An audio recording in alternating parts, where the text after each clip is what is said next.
Hello once again and welcome to the second part of my channel.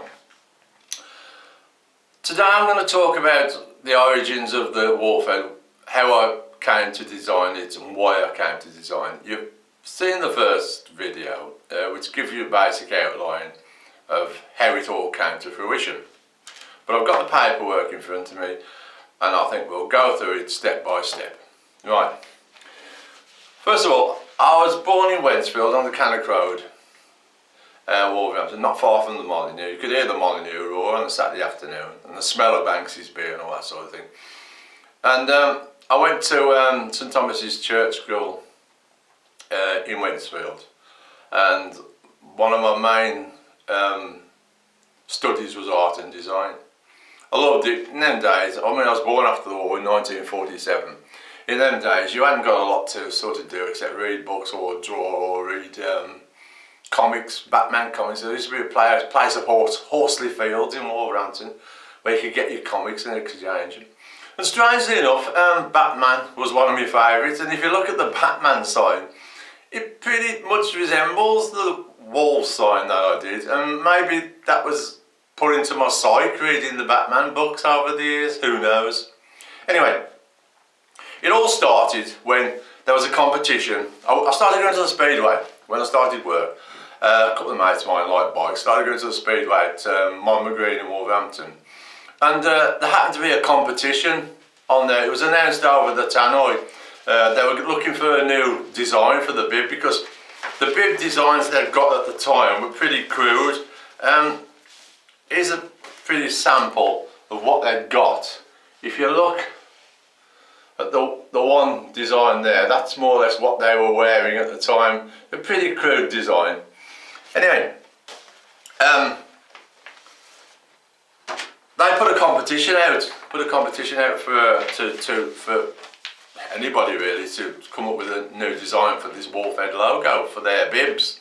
And I was doing bibs for my mates at the time because I were copying them off various teams that we visited, and we got our scramblers and bikes and stuff. So I was doing that sort of thing anyway. This is you've probably seen these on the videos, but I'll show them in real life. This is the competition entry that they put forward. There was a quiz thing which explained about the quiz on there, and also you got the Speedway brochures which you used to get at Speedway at the time, which resembles the Wharf even now. And also there's another copy of the team here if you're interested looking wearing those bibs with those crude sort of Wharfhead designs. Anyhow, I had to do a lot of research for this, and eventually I came across a guy called Tony Long. This is his this is what I got off the internet. Now, Tony was an ex-vicar, retired vicar, an ex-Speedway fan. And I got talking to him and he sent me a few emails back which referred to on these sheets of paper. They never come out in court, none of this did. It was just too obvious. They didn't want to produce it as evidence. And Tony told me that his art teacher had approached the Speedway Club and asked them if he could do the Wharfhead design, the new Wharf design for the bibs, which they accepted. So they cancelled the competition, and they just put it out that it was just for a questions and answers competition, and you would have a couple of tickets to somewhere, so and so. So that more or less fell through with my artwork.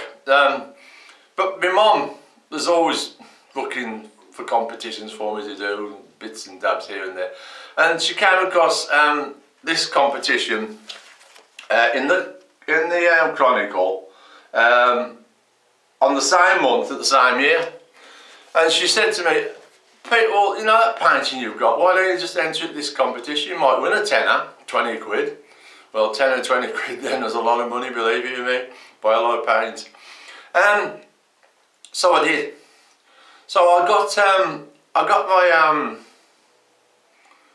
I always remember I put the it was a postal order you had to pay 2 and 6 to enter, and I put the postal order receipt in my mum's purse, of course I never saw it ever again.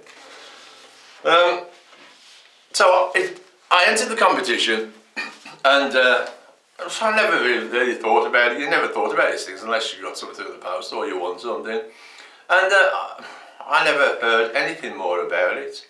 I thought the 2 and 6 was to send the competition entry back if you wasn't qualified or you didn't get through to the competition. And the gallery that I sent it to was this one. It's just behind the bus. It's in Cleveland Street, Wolverhampton. It's there, right there. That's the picture gallery. It's gone now, but there used to be an easel in the front window. If you probably remember in the 70s and 80s. There'd be an easel with some sort of grotty painting on the front of it, and that's where the actual competition was held. And that really got me to this point. And then everything finished then. I forgot all about it. It had gone. And then, as I said, in 1979, Wolverhampton Wanderers had it on their shirts. Now there was a massive gap there. 17 years or something. Ron, my brother, was a fan. I think he went to the Coventry match, although nobody ever wants to be sent to Coventry, do they? But Wolves were. And he came back a few days later. He said, "Look, Pete, you know that logo that you did in the 60s that I didn't like, because he didn't like geometric stuff?" I says, "Yeah." He said, "They use it on the Wolves shirt." So I thought, what? So I had to go and have a look and sort out what it was. And I thought, right, I'll send these a letter. So I sent him a letter. Of course, if you took something off somebody, you ain't going to respond back to it, are you? Let's be honest about it. If you've stolen something off a bloke, from a bloke's house, you ain't going to send him a letter, you ain't going to say, "Yeah, I did." You know what I mean? So that ended it. There was no correspondence whatsoever. I just got on with my life. It was just another piece of my artwork which I hadn't won anything off, or got anything off. Although over the years I'd looked at it, and every time I looked at it, I wondered, how did it get from the painting competition to Wolverhampton Wanderers? That was my biggest quandary.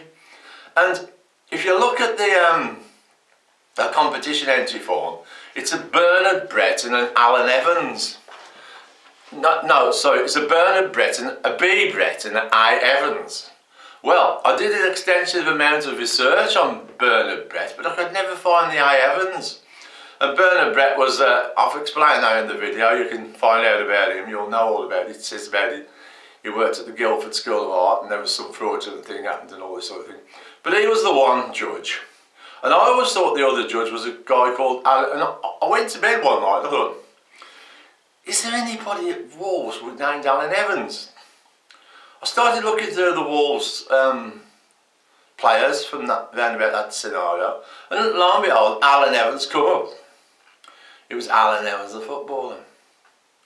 So I thought, okay, let's we're getting somewhere here.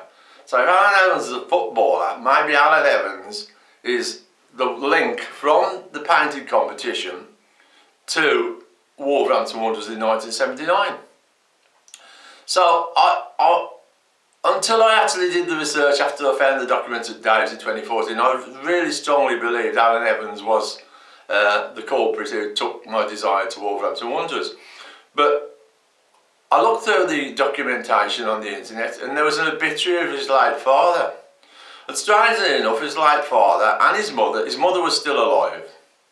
And she lived not far from me, just in Kidderminster. So I paid her a couple of visits and spoke to her, and eventually she gave me Alan's number in Australia. I spoke to Alan and said, told him the situation. He said, "Well, I mean, father was never really interested in art." And I just thought, well, maybe he just had a casual interest. He was like sort of, you know, as you go out with somebody, they drag you into a pub or something, or drag you somewhere and say, "Come on, let's go in this gallery, let's go in this art." I thought maybe that might have been the case, but it turned out in the end it wasn't. The solicitors accused me of lies. They said I lied about all this. All this was a fabrication. A fabrication about Alan Evans, fabrication about his meeting his mother on 2 occasions at their bungalow. Until I finally told them the layout of the bungalow, where I sat, what was in the bungalow, and I gave them Alan's number in Australia. Then they just shut up. And they never brought it up at the case either, because that was sort of convincing evidence to prove that I was telling the truth. So we've got to this stage now where nothing's happened. I'm doing nothing. The Wharfhead's been going in circulation for 40 years until the day my brother David died.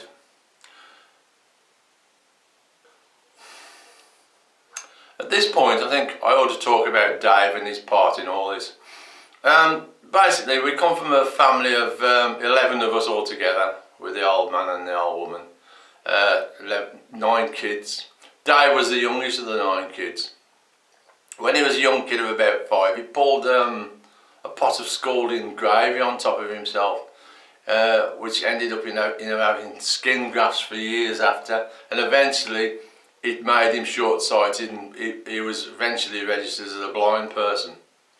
Anyway, when this Wolverhampton Wanderers thing occurred in '79, I went down the house on the Cannock Road. I hadn't been there since I left in 1970 when I got married, because I just couldn't stand the old man. We were like, I just hated him and he basically detested me. I'd asked Dave if there's any stuff lying around the house. He said, look Peter, I've cleaned all this house out several times, burnt all the stuff. When Mum come down into the living room after she broke her hip, she had to have somewhere to sleep, she couldn't get up the stairs, so cleaned all the cupboards and everything, burnt everything. So you got nothing from when we were kids then? Nah, nothing at all. Okay, so that was another dead end. In 2014, when Dave died, 25th of February 2014, he died. The odd thing is, I've been living in France since 2004, and we'd just come back in 2011. We were on the road in a motorhome, and we hadn't got a place to live in at the time. And I was reading the Express and Star one night, and I saw flat burns down in Wentzfield, Graiseley Lane, and I thought, read on. David Davies, I thought, oh Jesus Christ. So I does a bit of research, finds out he's in the police station arrested for arson. And later on I found out off David himself that they'd arrested him for arson, found out because he was registered as blind and blind. All he'd done is chucked a fag end in a waste bin, and it caused smoke damage in the flat and caused a hell of a palaver. He liked his drink, he liked his smoke, he used to drink Tennant soup. Reminds me of that song from the Molyneux. Where the hell are you from? Come from Wolverhampton. What the hell you do there? Drink the Tennant soup, you know, that one. Anyway,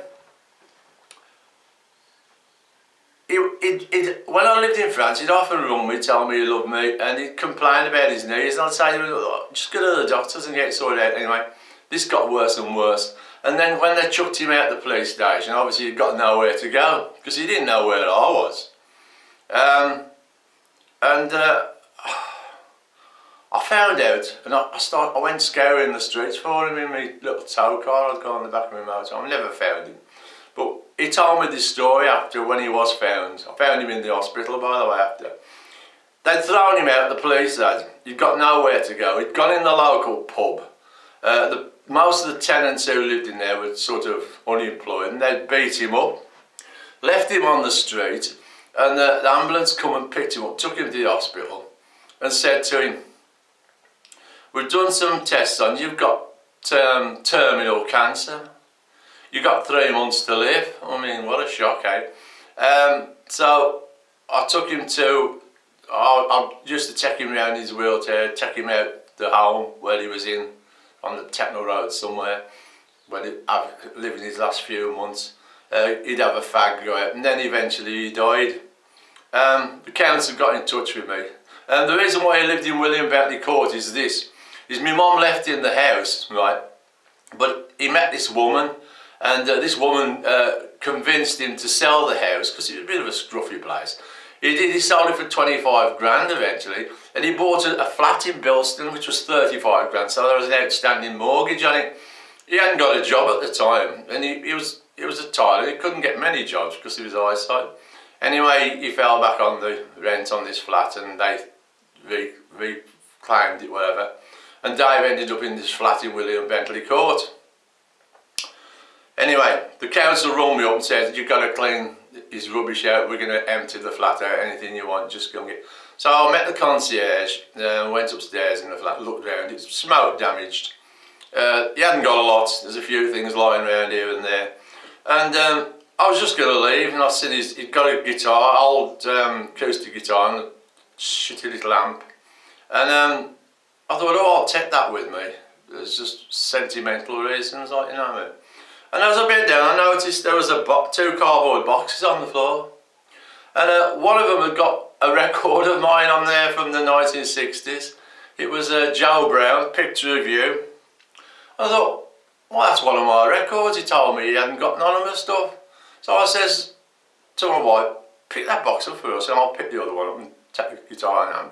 Got the concierge to let us out, took him down to car. Never went back to the flat ever again. As we'd just come back from France, I stored the stuff down Ron's, my elder brothers, who helped me with this case, in his garden shed where I stored the stuff that I bought back from France. I hadn't bought a lot, but what I got I couldn't carry around in the motorhome.